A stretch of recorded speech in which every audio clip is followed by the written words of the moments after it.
नमस्कार, आप देख रहे हैं आवाज इंडिया, देश की भरोसेमंद आवाज। मैं हूं पिंकी। खबरों का सिलसिला शुरू करने से पहले आइए नजर डाल लेते हैं आज की हेडलाइंस पर।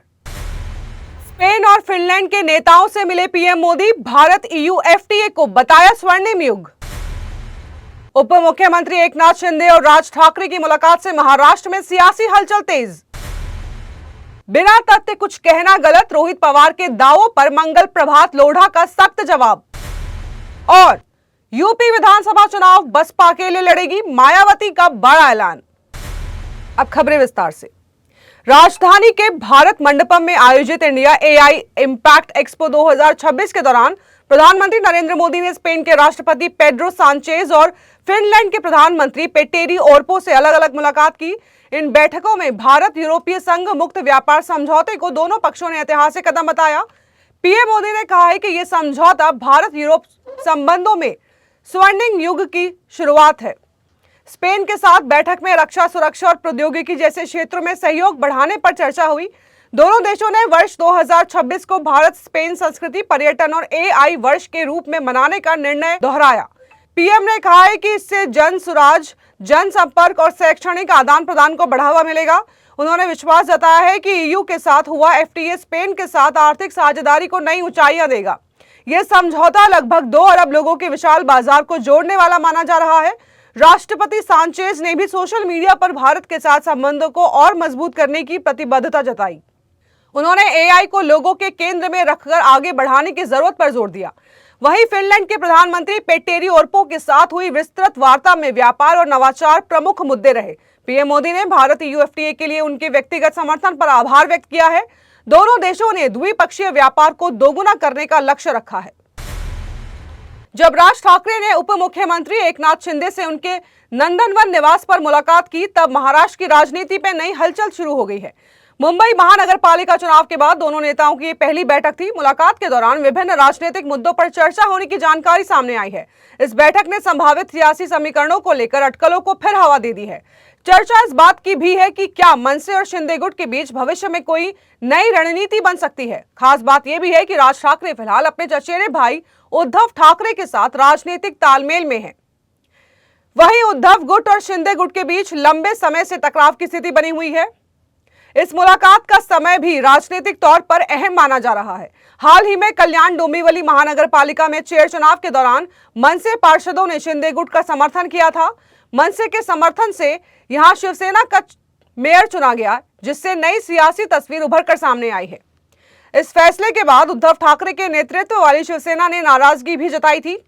स्थानीय स्तर पर हुए समर्थन ने राज्य की राजनीति में नए समीकरणों की चर्चाएं तेज कर दी है। अब राज ठाकरे और एकनाथ शिंदे की मुलाकात को उसी घटनाक्रम से जोड़कर देखा जा रहा है।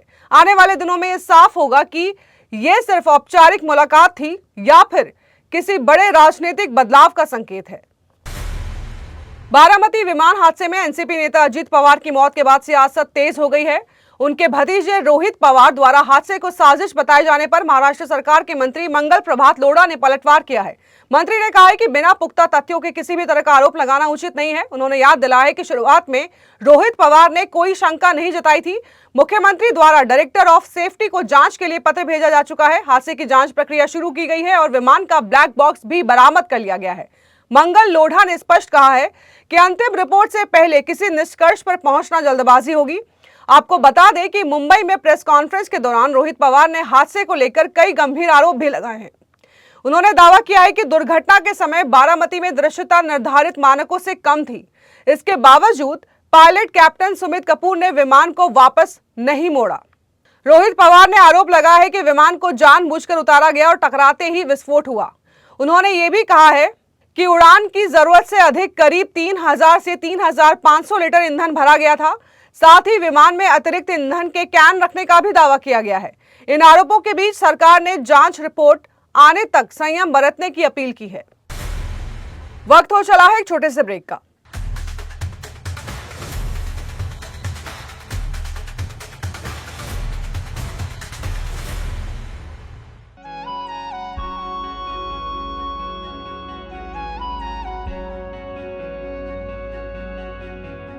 आवाज इंडिया, आवाज इंडिया।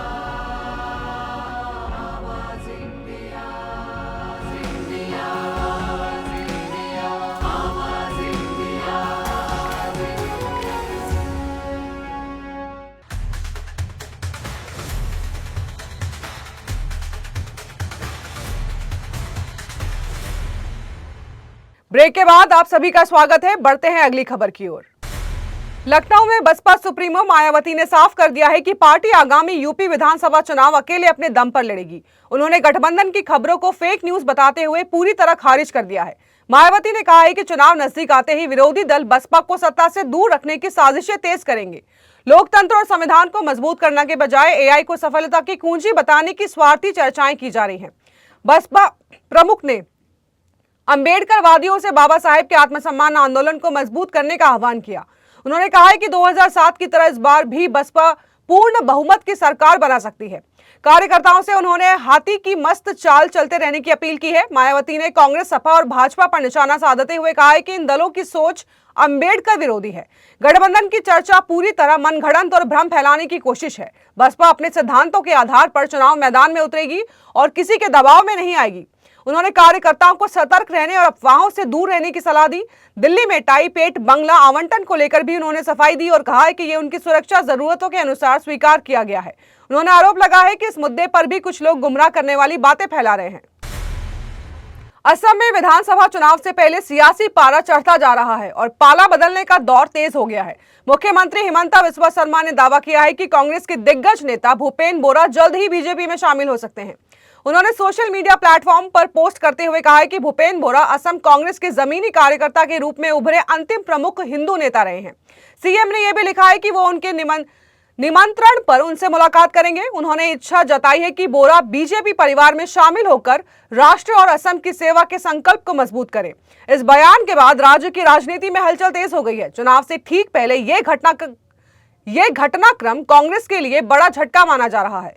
भूपेन बोरा ने 16 फरवरी 2026 को कांग्रेस से इस्तीफा दे दिया था। वे 2021 से 2025 तक असम प्रदेश कांग्रेस कमेटी के अध्यक्ष रह चुके हैं और बिहापुरिया सीट से 2 बार विधायक चुने गए हैं। बोरा अखिल भारतीय कांग्रेस कमेटी के सदस्य भी रहे हैं और एआईसीसी सचिव के रूप में जिम्मेदारी संभाल चुके हैं। इसके अलावा वे असम सरकार में संसदीय सचिव भी रह चुके हैं। बताया जा रहा है कि पार्टी में खुद को दरकिनार किए जाने और कामकाज से असंतोष के चलते उन्होंने कांग्रेस छोड़ी। आईसीसी द्वारा जारी ताजा टी20 रैंकिंग में ईशान किशन ने लंबी छलांग लगाते हुए टॉप 10 में जगह बना ली है। पाकिस्तान के खिलाफ 40 गेंदों में 77 रन की विस्फोटक पारी और नमीबिया के खिलाफ 61 रन से उन्हें 17 पायदान ऊपर पहुंचा दिया है। कुछ हफ्ते पहले ये टॉप 50 से बाहर थे, लेकिन शानदार फॉर्म ने उन्हें सीधे 8वें स्थान तक पहुंचा दिया है। ईशान अब 732 रेटिंग अंकों के साथ टी20 बल्लेबाजी रैंकिंग में नंबर 8 पर है। पाकिस्तान मैच में उन्हें प्लेयर ऑफ द मैच भी चुना गया था। न्यूजीलैंड और फिर टी20 वर्ल्ड कप 2026 में लगातार अच्छे प्रदर्शन कर उन्हें सीधा फायदा मिला है। वहीं तिलक वर्मा को भी एक स्थान का फायदा हुआ है और वो 4थे नंबर पर पहुंच गए हैं। भारत के लिए ये रेटिंग अपडेट बड़ी राहत लेकर आया है। दूसरी ओर पथुम निसांका ने भी बड़ा उछाल दर्ज कर दिया है। ऑस्ट्रेलिया के खिलाफ 52 गेंदों में शतक जड़कर उन्होंने टीम को जीत दिलाई है और 3 पायदान ऊपर चढ़कर सीधे तीसरे स्थान पर पहुंच गए हैं। उनकी रेटिंग अब 786 हो गई है। हालांकि अभिषेक शर्मा पिछले 2 मैचों में 0 पर आउट हुए, फिर भी वो टी20 रैंकिंग में नंबर 1 पर कायम है। अमेरिका और पाकिस्तान के खिलाफ खाता ना खोल पाने के बावजूद वे टॉप पर हैं। भारत का ग्रुप स्टेज का आखिरी मुकाबला नीदरलैंड से होना है। इस मैच में खिलाड़ियों के पास रैंकिंग में और सुधार करने का मौका होगा। टी20 वर्ल्ड कप 2026 के बीच ये रैंकिंग बदलाव टूर्नामेंट की रोमांचक तस्वीर पेश कर रहा है। तो देश और दुनिया की बड़ी खबरों में फिलहाल के लिए इतना ही। जुड़े रहिए आवाज इंडिया के साथ, जल्द होगी मुलाकात। तब तक के लिए नमस्कार।